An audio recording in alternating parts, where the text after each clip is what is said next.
Next point हमारा Shukla treatment है। Shukla treatment उन लोगों को देते हैं या उस पार्ट पर देते हैं जहाँ पर हमारे किसी भी अंग की मूवमेंट खत्म हो रही हो, जैसे पैरालिसिस हो गया हो, हाथ में सुनपन हो या झंझनाहट हो रहा हो, हाथ आपका काम करना बंद कर जाता है किसी वजह से, पैर की उंगलियों सुन्न हो रही हैं, है ना। तो अलग किसी भी वजह से, चाहे आपको पैरालिसिस की वजह से हो, सर्कुलेशन की वजह से हो, डायबिटीज की वजह से हो या नर्व कंप्रेशन की वजह से हो, कोई पार्ट आपका मूवमेंट नहीं कर पा रहा, तो उस समय पर हम शुक्ला ट्रीटमेंट देकर उस एरिया के छोटे से छोटे जॉइंट्स को मूवमेंट देते हैं। जैसे फॉर एग्जांपल अगर मान लीजिए इनका लेफ्ट हैंड काम नहीं कर रहा है ना, तो उस कंडीशन में शुक्ला ट्रीटमेंट कैसे देंगे ये समझना है। कि पहले सबसे छोटी उंगली को पकड़ेंगे, इसके 3 जॉइंट होते हैं, इन तीनों जॉइंट को मूवमेंट देंगे इस तरीके से, है ना। इस तरीके से 5-6 बार हम मूवमेंट देंगे। ये 5-6 बार मूवमेंट देने के बाद में इसको क्लॉकवाइज घुमाएंगे 5 बार क्लॉकवाइज घुमाएंगे और 5 बार एंटी क्लॉकवाइज घुमाएंगे। फिर इसके इस उंगली के हमने सारे जॉइंटों को मूवमेंट दे दी, फिर हम इस उंगली के जॉइंटों को मूवमेंट देंगे, यानी कि इसे तीनों जॉइंट को मूवमेंट करके इसको मोड़ेंगे प्रॉपर तरीके से नीचे की तरफ जो मोड़ेंगे, और फिर 5 बार करने के बाद 5 बार क्लॉकवाइज और एंटी क्लॉकवाइज, 5 बार क्लॉकवाइज और एंटी क्लॉकवाइज।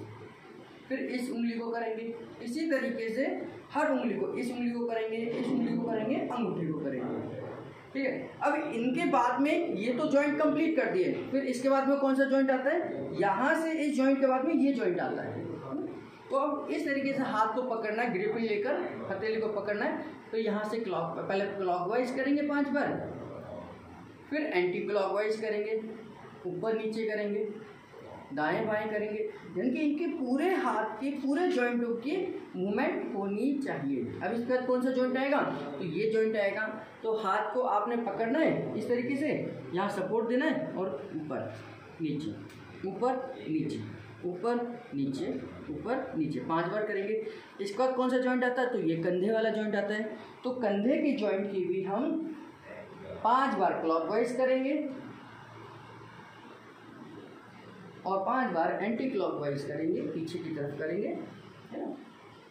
हम मैक्सिमम ऊपर लेके जाएंगे, मैक्सिमम नीचे पीछे लेके जाएंगे, यानी कि चारों तरफ हमने मूवमेंट देनी है। तो हमने क्या करा, ये हाथ की पूरी मूवमेंट यहाँ से लेकर यहाँ तक पूरी हर एक उंगली की मूवमेंट दी है, और नीचे से ऊपर की तरफ चलेंगे।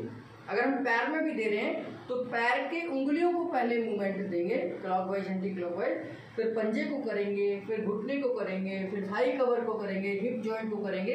इस तरीके से हम ऊपर की तरफ क्लॉकवाइज करते हुए जाएंगे।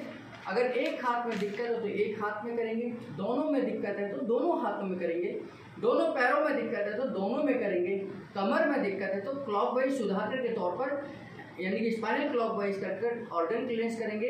गर्दन में दिक्कत हो तो गर्दन की मूवमेंट चारों तरफ कराएंगे, यानी कि जो भी मूवमेंट आपकी नहीं हो रही है पार्ट की, उसको चारों तरफ से क्लॉकवाइज करना, उसकी मूवमेंट कराना हमारा शुक्ला का ट्रीटमेंट कहलाता है। यानी कि इससे आपके जॉइंट्स में धीरे धीरे सर्कुलेशन बढ़ने लगेगा और आपके केमिकल और फिजिकल ट्रीटमेंट की मदद से उस पेशेंट को जल्दी आराम आ जाएगा।